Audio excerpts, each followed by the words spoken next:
Hi guys, welcome back to my channel. Today I am back with a different video.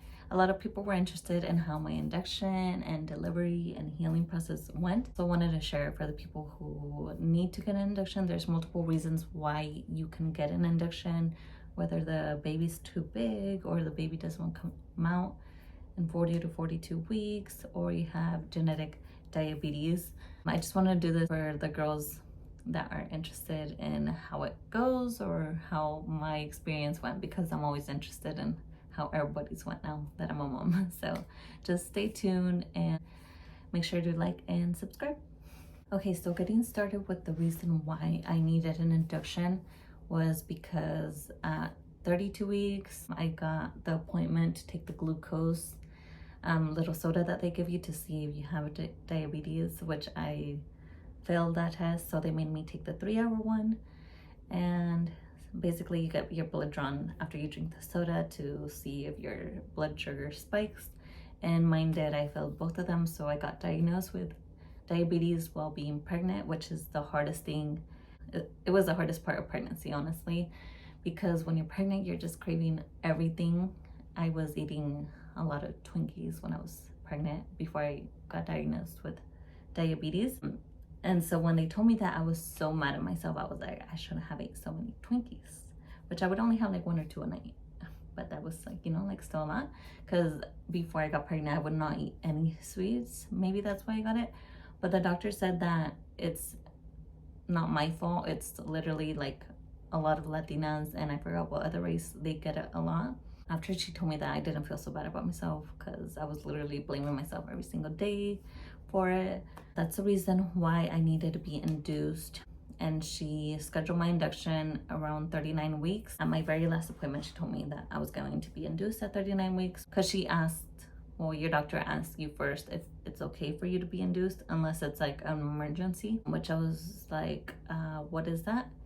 And she was like, oh, we just put in some medicine for the baby to come in sooner and speed things up, and it's like a natural, normal delivery.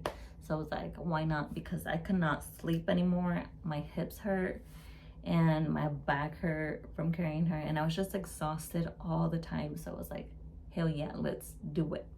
So she scheduled my induction around 39 weeks at 10 p.m., which I was kind of mad about, because I was like, dang, like I'm gonna be up all day, and then it's at 10, and then your labor takes like who knows how many hours, so I'm gonna be up for heck of days.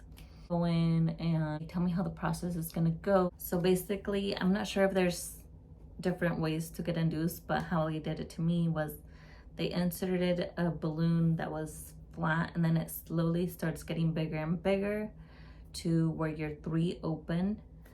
And let me tell you that being induced, there is so many pros and cons. My experience, I probably wouldn't do it again because of how Layla came out, and I'll include pictures towards the ending, like the delivery part, because it, like, I feel so bad for her, like, and I'm not sure if it was an induction or my experience was probably just different from everyone's, but I feel so bad as a mother, like seeing your daughter come out that way. It like broke my heart. I was like, is this even my daughter? She looks nothing like, but she was just like really bruised and everything. But anyways, an induction, the way that they put it is, they put the balloon in me. It got big up till I was like open till 3. Let me tell you, when you're induced, it's a good thing because they're coming, but I did not know that they were gonna come so fast and so soon. Contractions at home, they're at least, they start off slowly and gradually build up, but no, my induction contractions were like boom, boom, boom, like strong, strong, strong, and they wouldn't even last. Like I got them every single minute. Sometimes they wouldn't even last a minute when I would get it again. So by the time I was open to 2, I was like in tears, because I'm already a crybaby for period cramps. So contractions are like 1,000 times worse, for me at least. And I feel like maybe if I would have gone the non-induction way, I would have been able to go longer without getting medicine. But around 2, the nurse seen me like in tears, And she was like, are you okay? Do you want medicine? And I was like, I thought I couldn't get like the epidural until I was like open 7. She was like, oh no, you could get the epidural like from 0 if you want, but it's up to you because it usually slows down the process. She was like, but we have this medicine that they put in your sweater, your bag. I don't know what's called in English. So you just like, it reduces the contractions a lot. So I was like, hell yeah, like why am I gonna sit here and suffer? So I was like, hell yeah. And my mom was already saying que no iba a aguantar to just get it anyway. So I was like, okay. So I get that and it feels so good after getting that because you could still feel them coming, but not as strong, which that's what I needed. And after that, I even like fell asleep, so I couldn't feel them at all. And I opened till 3, and that's when the balloon came out by itself, which I opened to 3 like right away. It was like so fast. They're like, oh, your baby's gonna come in the morning. And so the morning came and the process was slowing down.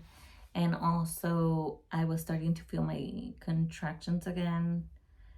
Even though I had the medicine in, I was starting to feel them like a lot more. And my stomach was already like hurting because I was already like crunching so bad with the first ones. And I was like, can I get the epidural? I'm not gonna sit here and wait until I just can't no more. I just want it. I don't want to feel anything. It came in and I was expecting like a needle this big. No, it's like this tiny, and it's only to insert the tube, which is like very, very tiny. So I think they changed up their anesthesia. I don't know how to say it. I think they changed it up because back then it was a really long needle and now it's just a really small one. It did not hurt. Like those contractions hurt more than that little needle. It's just like a little shot that they give you. The scary part is not moving, which I don't know why. I think they inserted it wrong on me. My left leg was just like, they were like, don't move. And I was like, I'm not doing it. It's the needle. Like, I don't know what you guys did to me, but my leg is just flipping. But they ended up doing it again. And then that's when like I felt the medicine come through all my back. Like it just spreads, like it feels so good. And then you just go numb.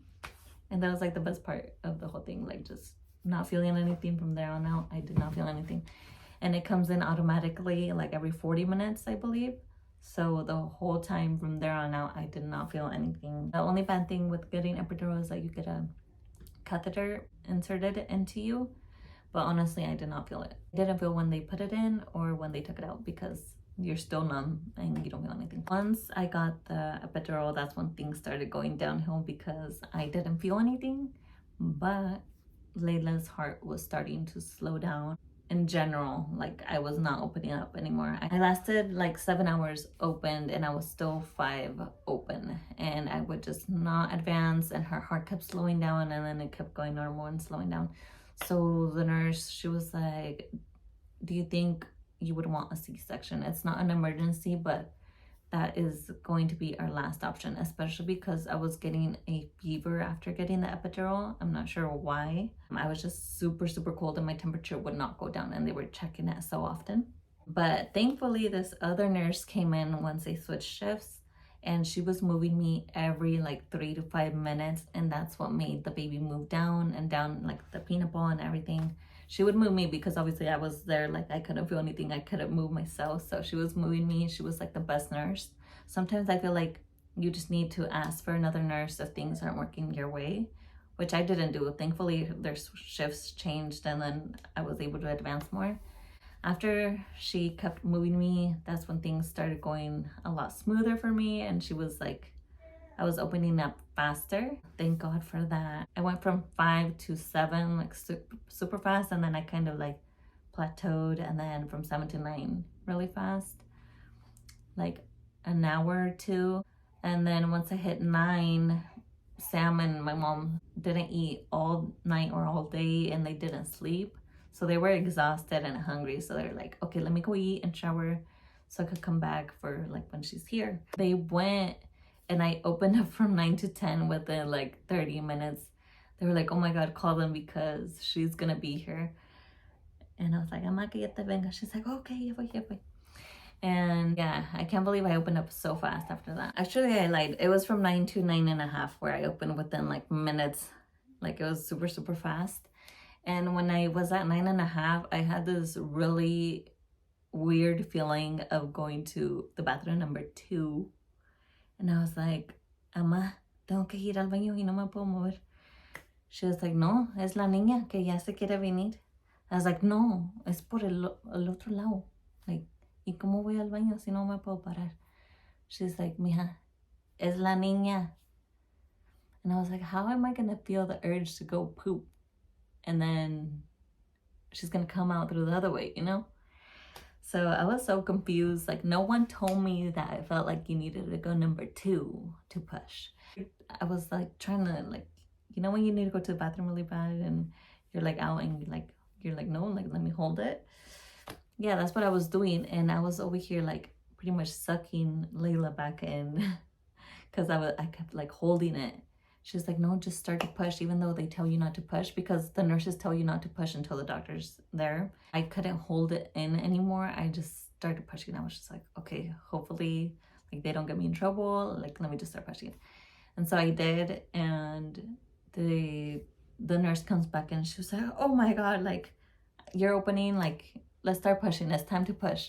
So I was like, yeah, I've been telling you, because I had to call her on the phone, their little like gadgets, whatever. I had to call them 3 times, like, I need to push, and they weren't listening to me. So I just started pushing anyways. Like, okay, it's time. And they like got me ready, and they were like, this is going to take around 4 hours. 4 hours, so just letting you know. And I was like, oh, hell no. Because I thought like you just pushed like twice and you were done. But no. After she told me that, I was like so mad. But I was like, you know what? Oh, well, I'm already here. We're already like towards the end. And so I just started pushing with every contraction. They told me when to push because honestly, I could not feel when the contractions were coming. So I started pushing, but my contractions were coming like every 2 minutes. So you couldn't, well, they told me that you could only push with the contraction. So I feel like that's why it was taking even longer. But it took like a total of 1 hour to push. And it wasn't hurting when you, at least because I had the epidural, it wasn't hurting when I was pushing. I was pushing as hard as I could. And after an hour of pushing, Layla came out. But while she was coming out, the nurse was like, she was like looking in there. She was like, oh, the baby has no hair. And I was like, oh, hell no. All those heartburns that I had. I kept pushing, and then like she came out. She was like, oh, you only need 1 more. And she came out, and the doctor saw her hand. Her forehead and her hand came out. So she came out facing up with her hand right here. So that's why I was stuck on 5 for so long, because her hand was stuck right there, and she like didn't want to, like, she couldn't come out pretty much. So she came out with her hand on her eye, and that's the reason why she came out all bruised. I'll put a picture here. It was really, really bad. I felt so bad. It was like black and purple. So I'm surprised like nothing happened to her eye. I thought she was, I don't know, I thought the worst as soon as I saw it. She tore me up. Like, I got a 4th degree tear. Probably because of how hard I was pushing, and because, you know, it's supposed to be the top of their head, so it's like soft. But no, it came out her head first this way, and her hand. So it was a whole extra like inch or 2 that came out. So yeah, I was really torn up. And the thing is that they didn't tell me that I was that torn up. I just know that they were taking forever on the stitches part. And so yeah, after she's out, they put her on my chest. We have the golden hour. I don't even know what they did after you have your baby. At least me, I was so exhausted. Like, I couldn't even keep my eyes open. And I felt like having her on my chest felt like forever.